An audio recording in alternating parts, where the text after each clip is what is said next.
¿Quieres conocer más de tus impuestos? ¿Saber de tus derechos como contribuyente? Sintonízate en Frecuencia Fiscal, un programa de análisis, difusión e investigación. ¿Eres emprendedor, estudiante o empresario? Frecuencia Fiscal es para ti. Te invitamos a ser parte de esta nueva cultura en los impuestos. ¡Comenzamos! Buenas tardes, bienvenidos a su programa Frecuencia Fiscal, aquí por Frecuencia Tech. Los acompaña el contador público Mario Alberto Cedillo Ramírez. Gracias por acompañarnos. Nuestros datos de contacto, nuestro correo electrónico dudas@frecuenciafiscal.com.mx, nuestros canales en YouTube y en Facebook, Frecuencia Fiscal. Bueno, bienvenidos a este programa. Nada más por ahí, como noticia, ya está liberado el aplicativo para la presentación de la declaración anual de personas físicas. El día de hoy está habilitado. Todavía por ahí nos metimos a hacer alguna pequeña revisión. Validen, por favor, validen bien todos sus ingresos, sus gastos. Por ahí, por ejemplo, nos percatamos en algún caso que hubo, por ejemplo, un gasto de servicios funerales. Recordar que hay condiciones para que ciertas deducciones puedan proceder. Efectivamente, los gastos funerales son deducibles, mas sin embargo, tomen en cuenta que lastimosamente la regla es que son deducibles hasta el momento en que se le dé un uso. Es decir, aquellos servicios funerales que compramos de manera anticipada, pues no los podemos deducir aunque tengamos en este momento el CFDI. Entonces, denle una revisada, no hay que confiar, no hay que confiarnos o establecer que todo lo que está ahí es válido.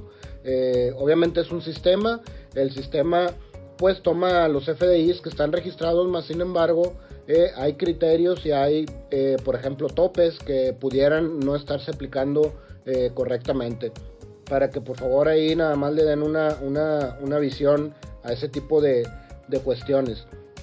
Bueno, el día de hoy vamos a hablar de un artículo justamente que va encaminado al tema de que a partir del día 1 de abril son efectivas las declaraciones de personas físicas. El día 31 de marzo, este domingo, se acaba el plazo para las personas morales. Por ahí aquellos contribuyentes, personas morales que tienen impuesto que pagar, bueno, como el 31 de marzo cae en fin de semana, el pago efectivo del impuesto pues se puede hacer el lunes 1 de abril. Entonces, más sin embargo, sí tomar en cuenta que la declaración sí se tiene que presentar a más tardar el 31 de marzo. Si la declaración la presentamos el día 1 de abril, nos va a aparecer ahí ya con recargos. Entonces, la fecha de cumplimiento es 31 de marzo y en automático la línea de captura nos va a aparecer que la fecha de pago es el día 1 de abril. Y ahora, regresando al tema de las declaraciones anuales de personas físicas, vale la pena, el equipo de Frecuencia Fiscal creímos prudente hablar de algo que se puede solventar, digámoslo así, mediante la correcta utilización de algunos renglones informativos en la declaración anual de personas físicas. Estamos hablando del artículo 91 de la Ley del Impuesto sobre la Renta, que es la discrepancia fiscal. Y bueno, ¿qué es la discrepancia fiscal? En términos técnicos, o como lo redactó el legislador, me parece que es de las cosas más entendibles que han redactado en la parte fiscal. Ahí sí no hay lugar a dudas, no hay lugar a interpretación. Lo voy a leer textual y la verdad es que se entiende bastante bien. Dice, la discrepancia fiscal, dice, las personas físicas podrán ser objeto del procedimiento de discrepancia fiscal cuando se compruebe que el monto de las erogaciones en un año de calendario sea superior a los ingresos declarados por el contribuyente, o bien los que le hubiere correspondido declarar. Es decir, la discrepancia fiscal no es otra cosa más que no puedo gastar más dinero del que estoy declarándole al fisco. Bueno, esa sería la premisa inicial, más sin embargo, obviamente hay temas que podrían justificar, digámoslo así, el que sí se pueda dar esta situación. Por ejemplo, algo muy sencillo, ¿no? La utilidad o los ingresos que he obtenido en años anteriores pueden haber generado una utilidad y simplemente este ejercicio que está pasando, mis ingresos fueron menores, mis gastos fueron mayores, pero tengo como soporte la utilidad de los años anteriores que me dan ese colchón para poder gastar, digamos, de más. Entonces hay que tener siempre presente esto. Esto es un tema no específicamente para los contadores, esto es un tema del día a día para todos los mexicanos, para cualquier persona que nos esté escuchando. ¿Por qué? Porque la discrepancia fiscal está en un artículo de la ley del impuesto sobre la renta, y al ser así pareciera que si yo no estuviese inmerso en el tema del SAT, pues no me aplicaría más. Sin embargo, la propia disposición establece que este artículo le aplica tanto a quienes estamos registrados en el SAT por cualquiera de los 6 capítulos que tiene el título cuarto de personas físicas, como aquellos que por alguna razón no lo están. Es decir, si el SAT o la autoridad determina de alguna manera, con toda la información que le llega, que tú tienes gastos mayores que tus ingresos, y aunque no estés obligado a declararlo, puedes estar en el supuesto de una discrepancia fiscal. Es decir, si aquella persona o aquellas personas que están en la informalidad, que tienen sus cuentas, alguna parte de sus cuentas bancarizadas, o inclusive aquellas personas que no están bancarizadas pero por lo menos tienen una tarjeta de crédito, esto también puede dar origen a que la autoridad fiscal nos finque una discrepancia fiscal. Es decir, todo mexicano es sujeto a este tipo de temas por parte de la autoridad. Bueno, vamos a hablar un poquito de lo que establece el artículo 91 y después vamos a tratar de ejemplificar algunos temas muy obvios y muy del día a día que hacemos todos, o que podríamos hacer todos, para que veamos o nos quede un poco más claro qué es lo que quiere decir la autoridad con discrepancia fiscal. Bueno, para efectos de la ley del impuesto sobre la renta, como lo comentábamos, la discrepancia fiscal se va a dar o va a suceder cuando en un ejercicio fiscal tú tengas ingresos mayores que tus gastos, gastos mayores que tus ingresos. ¿Cómo puede suceder eso? Pues habrá que justificarlo ante el SAT para que no nos finque una discrepancia fiscal.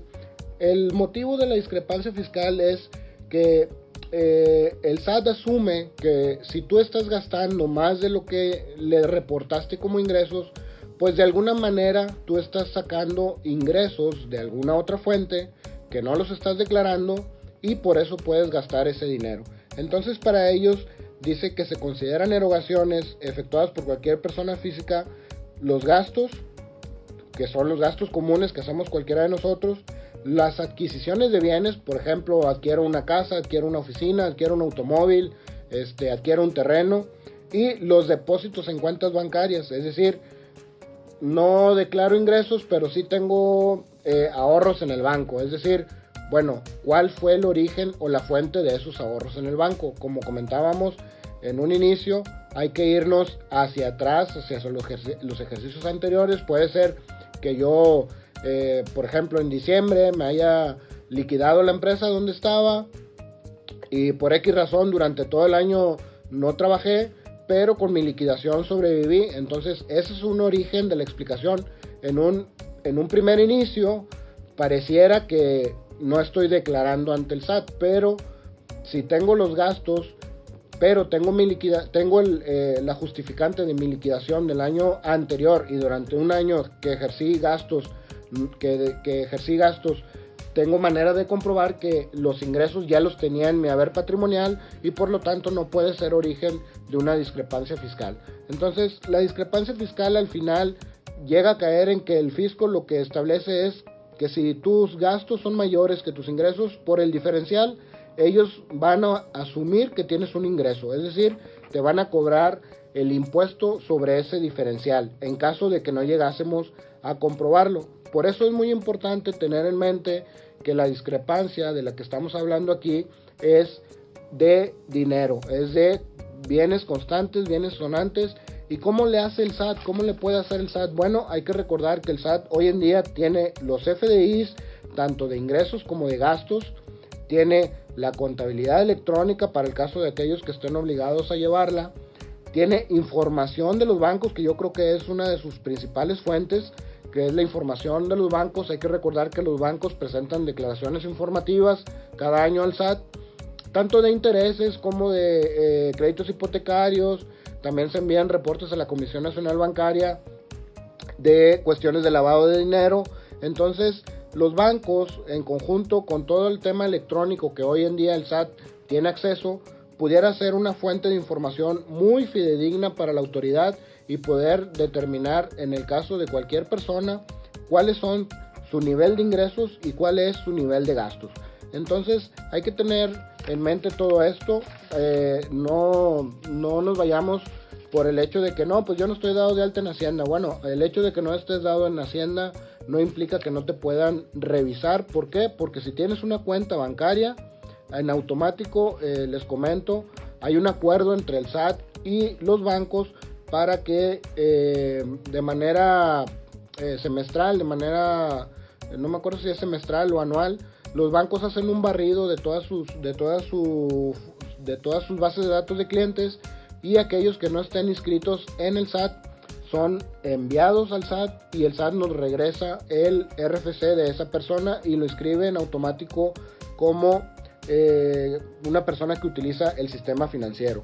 Entonces es importante por ahí ya no quedarnos con la mentalidad de que el SAT ya no nos tiene identificados por el simple hecho de tener una cuenta bancaria. Pues seguramente ya tenemos por ahí una inscripción que le llaman ellos automática, donde ellos hacen el registro con los datos que el banco le otorga, que es decir, tu nombre completo, muchas veces tu CURP y tu domicilio con el que te registraste en el banco. Y bueno, seguramente con esos datos ya vas a estar registrado en el SAT. Entonces eso puede ser una fuente de información importante para el SAT, y de ahí puede provenir que te puedan fincar un tema de discrepancia fiscal. Ahora vamos a ver algunos temas, cómo pudiéramos mitigar la discrepancia fiscal. Bueno, justamente como comentaba al inicio del programa, hoy que se abre el periodo, digamos así, para presentar la declaración anual de personas físicas, hay que tener en cuenta que la declaración anual de personas físicas hay un rubro, hay un apartado de datos informativos. Ese periodo o ese espacio de datos informativos del que estamos hablando nos puede ayudar para no caer en estos temas de discrepancia fiscal. Es decir, en esos datos informativos tenemos la opción como personas físicas, cualquiera de nosotros, de declarar los donativos que recibimos en el ejercicio, los préstamos que recibimos también en el ejercicio, los premios que pudiéramos haber recibido, los viáticos, si es que trabajamos en una empresa y somos asalariados. Bueno, tenemos la obligación, muchas veces las empresas te depositan los viáticos en tu cuenta para que puedas viajar. Bueno, en un sentido estricto, si el SAT viniera y me revisara, esos depósitos se pueden considerar ingresos por parte de la autoridad.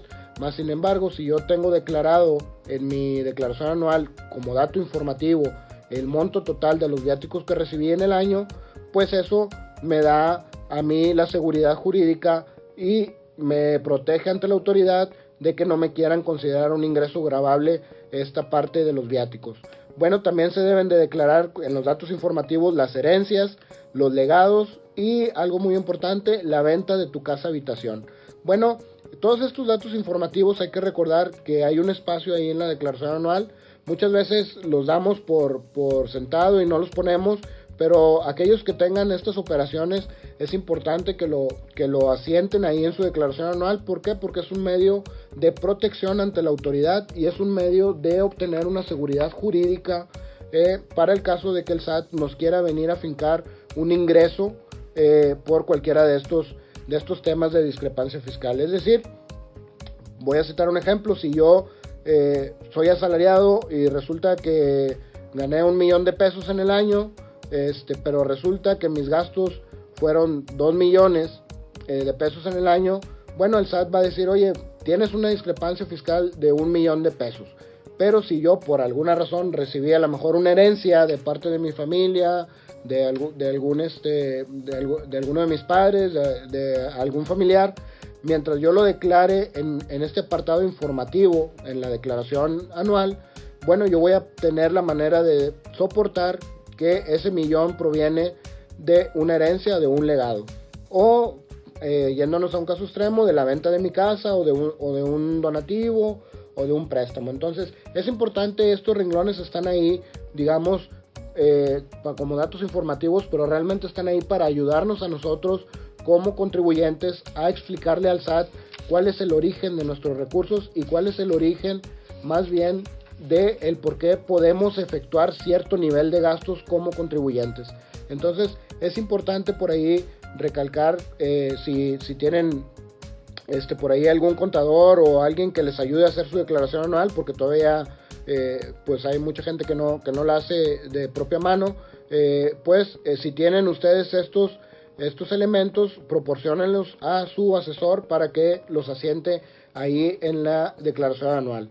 Ahora vamos a hablar de algunos ejemplos, la verdad es que muy comunes, que por ahí el equipo de frecuencia fiscal nos pusimos a investigar o a idear algunos temas que pudieran ser importantes y que nos pudieran dar el tema de cuándo se origina una discrepancia fiscal para una persona física.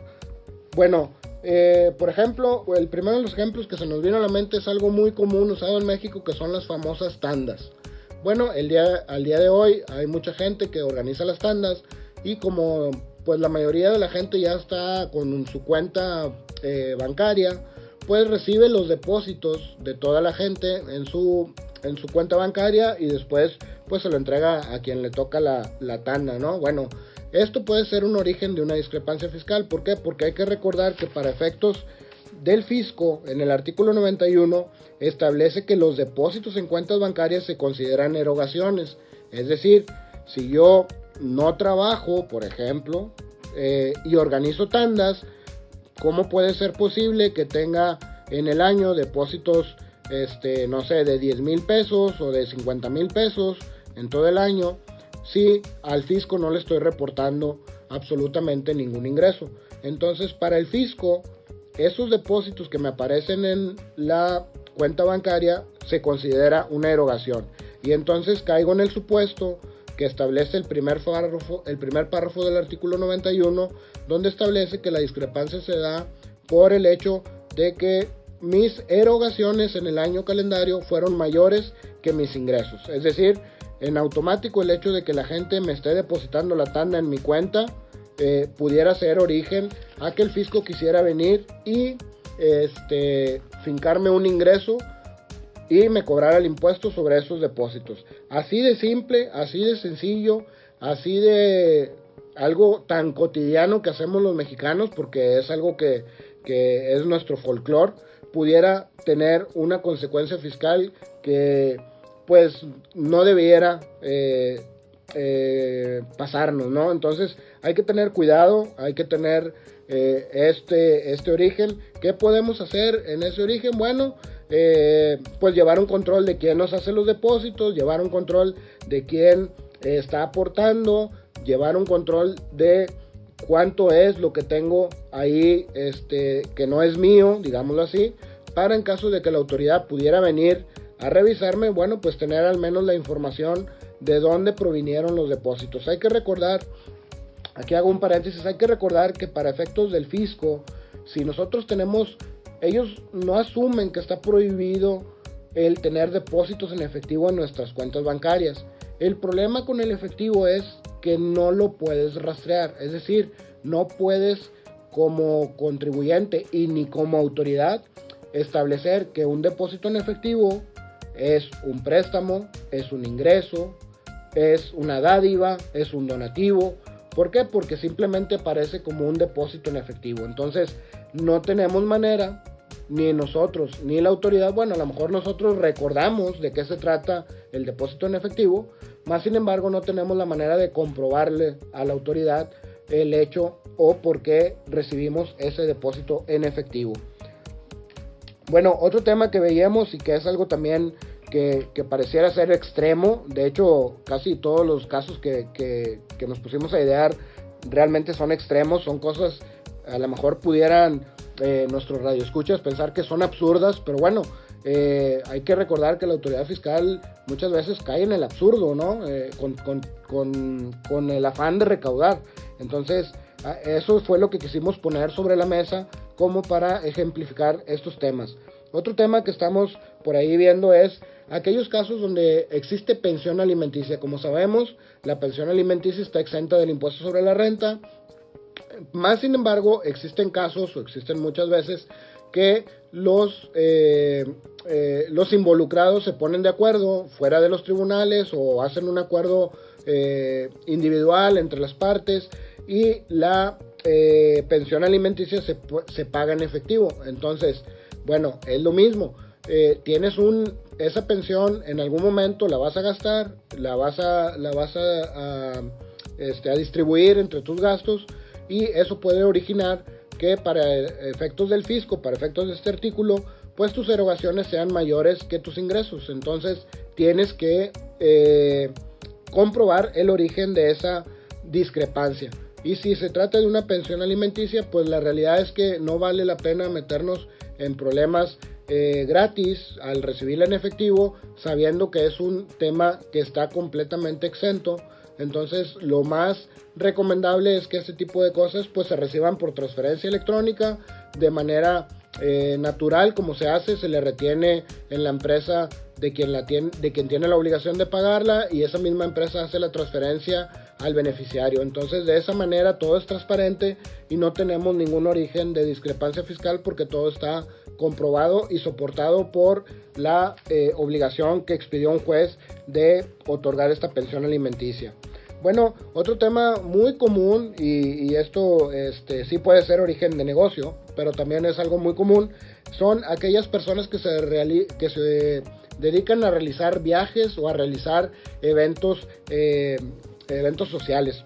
Muchas veces como organizadores, pues la facilidad es: yo junto el dinero, voy yo y consigo el transporte y pago, o yo junto el dinero del evento y yo hago el pago a todos los proveedores. Bueno, el hecho de hacer esto, y siempre y cuando lo llevemos a una cuenta o en algún momento ese dinero toque alguna de nuestras cuentas como organizadores a persona física, bueno, eso puede dar origen a una discrepancia fiscal. ¿Por qué? Porque al final volvemos al mismo punto, que es todo el origen.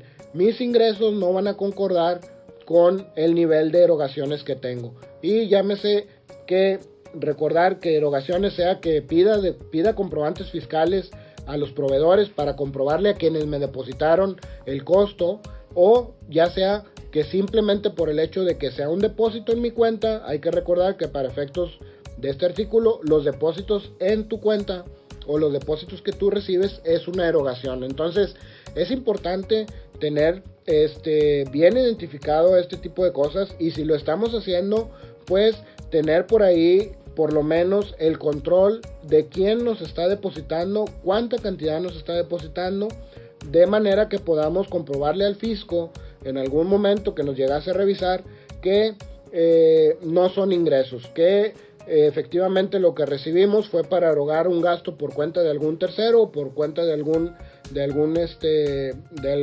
evento donde es masivo la participación, pero una persona es la única que administra. Entonces muchas veces el problema es que no tenemos esa administración. No es un pecado, digámoslo así, para efectos fiscales no es un pecado hacerlo, más sin embargo lo que sí pudiera estar en tela de juicio es que no tengamos el control de quién nos efectuó ese tipo de depósitos. Bueno, otro tema que también rayamos en lo absurdo, pero pueden ser las rifas entre amigos, ¿no? Las famosas rifas entre amigos, que muchas veces rifamos, muchas veces es dinero. Entonces, al momento en que nosotros bancarizamos ese dinero, podemos estar en la presencia de una discrepancia fiscal.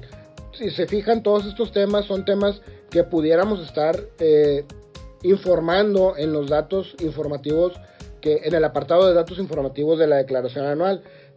Por ejemplo, hay otro tema también que es muy común, que es la ama de casa que dice: oye, mi esposo o yo abrí una cuenta de tarjeta de débito que no genera intereses, no genera nada, simplemente es la cuenta en la que mi esposo me deposita el dinero o me transfiere el dinero para el día a día de la casa. Bueno, eso técnicamente son donativos, mas sin embargo, al existir una cuenta a nombre de la ama de casa y está recibiendo depósitos en una institución financiera, eso constituye una erogación para efectos fiscales. ¿Qué podemos hacer? Bueno, por lo menos el marido, señores, sean conscientes, por lo menos pónganle ahí en la referencia de todos los bancos, la mayoría de los bancos, de los portales de internet, tienen un apartado que se llama concepto. Bueno, pongan ahí el destino o qué es lo que están transfiriendo para que al aparecer el depósito en la cuenta de la ama de casa o de su esposa, pues sepan que el dinero viene de la cuenta del esposo. Y hay que recordar que ahí estaríamos protegidos porque los donativos entre cónyuges están exentos. Es simplemente cuestiones, si se fijan, son simplemente cuestiones de administración que pueden ser muy muy fáciles y que de no hacerlas, la verdad es que nos pudieran traer un dolor de cabeza muy muy grande.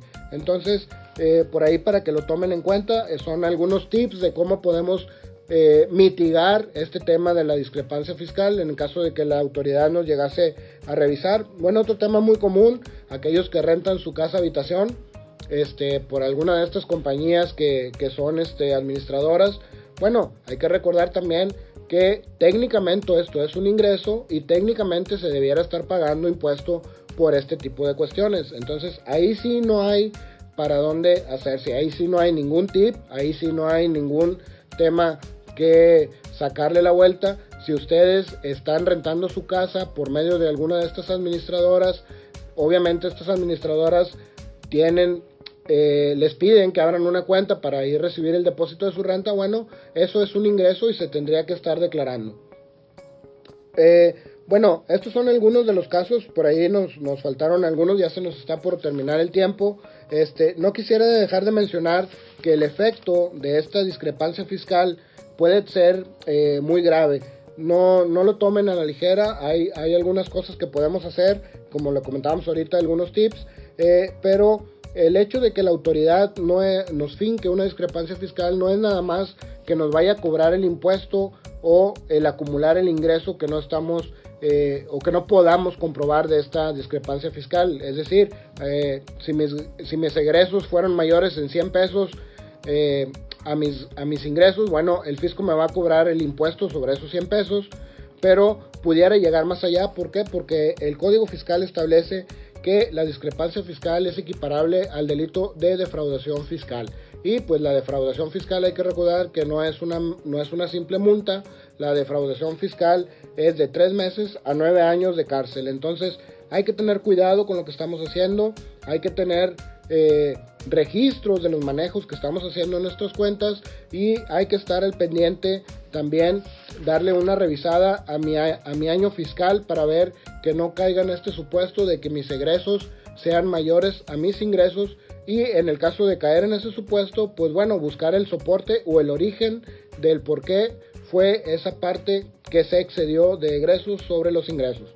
Pues muchas gracias, gracias por acompañarnos, les envío un saludo. Por ahí dejamos el programa en la página de Facebook. Gracias. Esto fue Frecuencia Fiscal. Te invitamos a seguirnos sintonizando todos los viernes de 2 a 2:30 de la tarde.